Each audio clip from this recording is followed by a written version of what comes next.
Hello there and happy Sunday. I'm Rev Nhien, founder of Evolving Enneagram. If you've been seeking a compassion-based contemplative approach to Enneagram informed transformation, you are most certainly in the right place. This is where contemplation meets the Enneagram. So, we are in week 9 of a 12-week Sunday talk series based on the theme, The Care of the Soul. And throughout these weeks, I'm drawing insights and inspiration from my new book, The Enneagram of the Soul, a 40-day spiritual companion for the 9 types. This week's talk is titled Mystical Awe and Miracles, Opening to Another Way by Enneagram Type. I'll take today's talk in 2 parts. We'll begin by exploring the practice in this book on mystical awe, practice number 6, and tie that in with the notion of miracles taught by the wisdom teaching of A Course in Miracles. In part 2, I'd like to share the activations from day 2, which is called Opening to Another Way. In short, for today, our focus is on recognizing the ways that your ego or your personality might default to a set way of approaching each moment of your day, and then inserting this intentional practice of wonder and awe to open so that there is space for grace, love, miracles, wonder, joy in your life. So there's space made for something bigger than maybe what your own ego has in store for you. So let's begin. So let's start with the practice of mystical awe and how it relates to A Course in Miracles teachings on miracles and our capacity to experience miracles as a natural, everyday occurrence. And I'll definitely talk about what I mean by miracles. Define your terms. It's very important for me to do that. So, but I want to begin with this practice of mystical awe. I imagine that at certain times in your life, you have spontaneously experienced awe or wonder. Maybe it was at the birth of your own child, or I remember when my niece was born, it was just like so phenomenal to see this little like life, and then to see my brother in particular too, and how he responded to having his first child. And it was really a wondrous moment.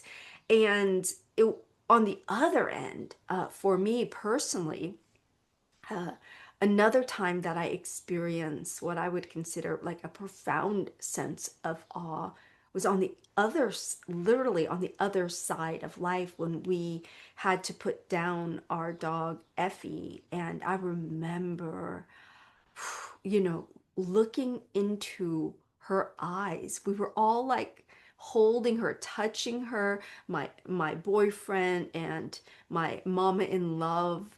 And it was such a beautiful moment. And for us to all be there as she took, as Effie took her final breath. And it's a moment I will never forget.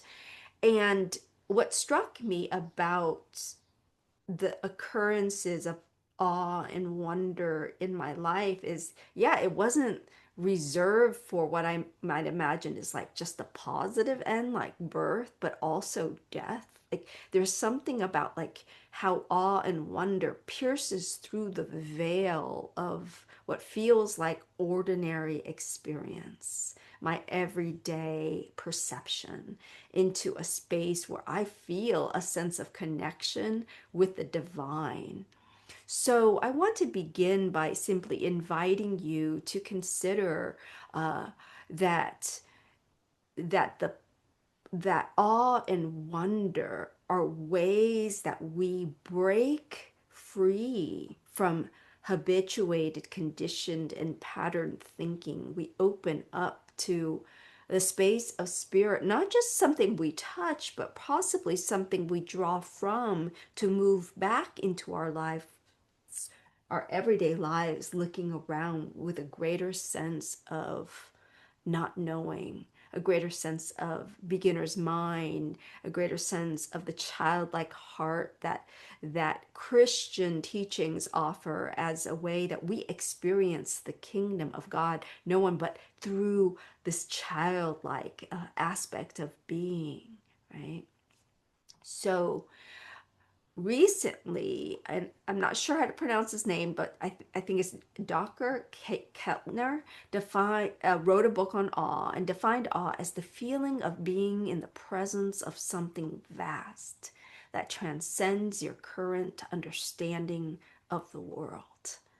Yeah, there's so much humility in this place of awe, right? It's so different from our everyday sense of knowing, of expectation, of the way we think, yeah, this is the way things are.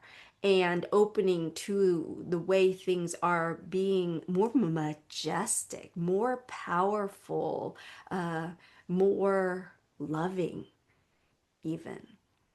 So, while awe can certainly happen at any time, according to Keltner in his book, he did a study on awe. He said that we are most likely to experience awe or wonder when experience the following: eight wonders of life: moral beauty, collective effervescence, nature, music, visual design, spirituality and religion, birth and death, like my examples, and epiphany. So he goes into greater detail in the book. Of, I do recommend you get it if you're interested in this topic. But I did notice notably that this list does not include binge watching television shows, playing countless hours of computer or smartphone games, watching endless hours of fear inducing news, and so forth. Certainly not the way our modern society would encourage us to spend our time. So it's like this experience comes from a break in the patterned ways or the habitual ways or the default ways that we might spend our time. And so, as I write in the Enneagram of the Soul, when we experience awe, our eyes literally, yet also figuratively, widen and become more childlike. From a contemplative Enneagram perspective, then, awe serves as a spiritual antidote to the Enneatype's poisoning of our moments with its same old attitude. Awe and wonder free us from our type based habits of thinking, feeling, and behaving. Lift us over the threshold of our limited default frameworks and invite us to gaze and gape and ooh and ah at a larger horizon of existence. So, the practice of wonder. How do we practice this awe? The cultivation of awe is perhaps as simple as remembering to introduce activities that tend to inspire a sense of awe in our contemporary lives. So many people I know say, oh, for me, Nhien, it's nature, but they might not actually make the time to go out into nature, right? And so maybe for you, it could be that simple. Reading stories, inspirational stories of kindness and overcoming obstacles is another way. You might choose to listen to some music, like kirtan chanting or taizé. If you tend to be visual, you might go to a museum and look at the way art might inspire this, holding babies, walking shelter dogs, or serving as a hospice volunteer. So these are just some of the ways you might infuse a sense of awe in your life, right? Because sure, it's great if I could go look at the northern lights or go visit the Grand Canyon, but we recognize that not all of us can do that like every day. And so I want to invite this idea that awe can be every day. And now I want to connect this teaching in with this teaching from A Course in Miracles about miracles. So I'm sure many of us have different notions of what a miracle is. I'm only offering one perspective from A Course in Miracles. I loved it when I studied A Course in Miracles, and it said that a miracle is nothing but a shift in perception. A shift in perception to where in our ordinary ways of being, we are grounded in separation and limitation and fear. And the shift in perception that we're talking about when we're talking about miracles here is one to love with a capital L. The, the, the idea that love is the fabric of existence. And the shift in perception enables us to experience the glory that is already here, right? But as I said earlier, not from our conditioned personality responses. So, what if this week you engaged a practice of bringing forth the conditions that tend to inspire greater awe in your life?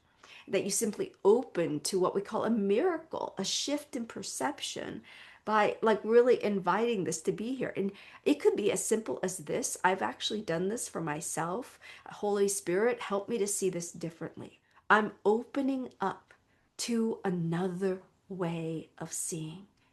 And by being willing to stop, and especially when I feel like it's been heavy or it's been hard or I can't see the way out. I don't know how to fix this myself, whether it's something interpersonal or whether it's something related to the global community, right?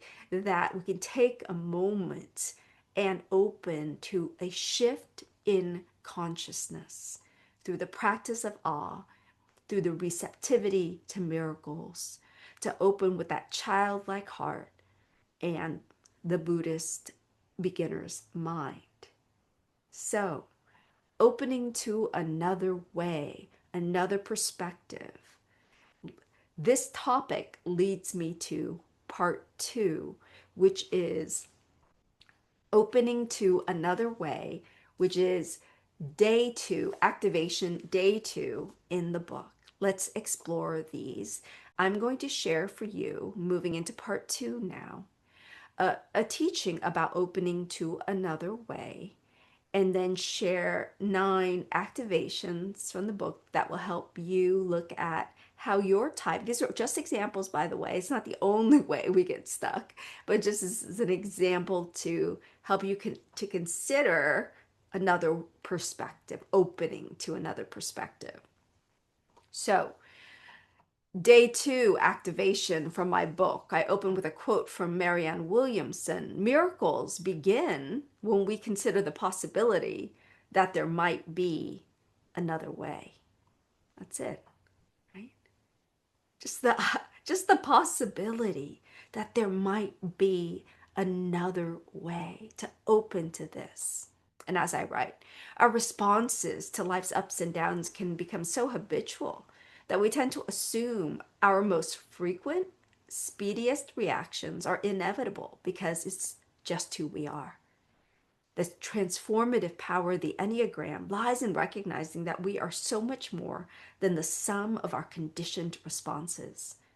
The irony is that the more we begin to accept ourselves as we are, the less attached we become to showing up in a certain way, especially when that way is exhausting and limiting. The capacity to be less defended and to welcome another possibility is the beginning of authentic freedom. So, in the following activation, notice whether you tend to respond to challenges in a manner that is predictable according to your Enneatype, and see if you are willing to try out a new approach. The spiritual adage, it's simple but not easy, applies here.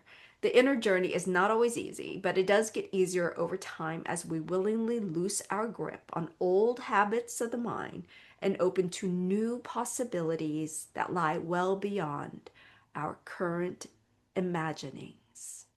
So, begin with your type's activation and then just be open to miracles. Let's begin with type 1. When you think you've done something bad or wrong, you tend to punish yourself through harsh self-condemnation. Even if only for one day, try radical self-acceptance rather than self-lashing. Then see what happens. 2, when you feel rejected by someone you care about, you tend to go straight to over-adapting to repair the relationship. Try reaching in before reaching out. If only for one day, extend grace to your own heart first, sending love to all the parts that feel shameful or unlovable. Then see what happens. Type 3, when you feel you failed at something important to you. I feel nervous just hearing this. When you feel you failed at something important to you, you'll want to quickly reframe it as a success so you won't have to deal with feelings of shame. If only for one day, try admitting to yourself where you've fallen short of your goals while also affirming to yourself that you are worthy anyway. Then see what happens. 4, when you feel as if you're not able to be true to yourself in relationships, you tend to withdraw into mental fantasies. Try re-engaging with others and relating to them based not only on what is real for you, but also what might be real for them. If only for one day, focus on understanding the other person's feelings, needs, and perspectives. Then see what happens. 5, when you feel woefully incompetent in an area that interests you, you tend to become an expert in a field of practice without ever actually practicing it at all. Like a couch athlete, you might readily criticize others' actions while rarely, if ever, joining the game. So, take that exotic trip. Join Toastmasters, take up golf, take violin lessons. If only for one day, take concrete action in an interest you've been researching. Even if you're not good at it, then see what happens. 6, when something awful happens that you neglected to foresee, you tend to beat yourself up for not planning for that contingency. If only for one day, give yourself a break from believing that any degree of preparedness can completely immunize you or those you love from harm or protect you from all dangers. Try recalling the innumerable times you've responded to immediate threats with extraordinary courage and competency. Then see what happens. 7, when you don't get what you want, you can be quick to abandon ship and make haste toward all the upcoming new and exciting possibilities. Chances are you have been avoiding feelings of sadness, fear, or loneliness without realizing it. Due to your habit of excessive self-reliance and your lack of trust in nurturing, you can tend to think you either can't handle painful feelings or that you need to feel them by yourself. If only for one day, try letting yourself seek others' support, tending to your hurt feelings before running off via escapist thoughts or actions. Try being open-hearted to feel what's negative inside of you, inside. Then see what happens. 8, when you feel directly threatened, you tend to lash out with fiery rage, later paying for it with uncrossable divides littered with the ashes of bridges you never intended to burn. Try dropping beneath your anger and into your heart to see the tenderness your fierceness is trying to protect. If only for one day, try responding to perceived threats from your vulnerable heart rather than flame-throwing before asking questions. Then see what happens. 9. When those around you are not doing okay, you tend to bend over backward to reduce tension and keep the peace. The problem with this strategy is that it's often unconscious. You don't even realize you've bottled up your own wants or needs. You might say yes when you don't really mean it. Your anger might explode unexpectedly and at the least opportune time. As difficult as this can be, try to get clear and honest with yourself about what is really, really going on in you. If only for one day, find a quiet space and ask yourself, what am I needing or feeling right now? And how do I gently but firmly express this? Then see what happens. A Course in Miracles teaches miracles occur naturally as expressions of love. The real miracle is the love that inspires them. In this sense, everything that comes from love is a miracle. So my invitation is to consider that if love is the very fabric of life, of the entire universe, then our relinquishment of our own historic patterns or way of doing things seems like it offers us an opportunity not for less love, but for more love, boundless love, what I might call a miracle, to emerge with a power greater than my own to do things the way I've been trying to do them. So, as usual, every week, this is not designed to make you believe what I believe, but to invite you to consider a way of orienting or being in the world and a practice that might open you up to something that wasn't there before, and to trust perhaps that the more you open, this life that you open to is filled with wonder and awe, mystery and beauty, and most definitely with love. Check it out. Let me see how, let me hear how it goes. Namaste.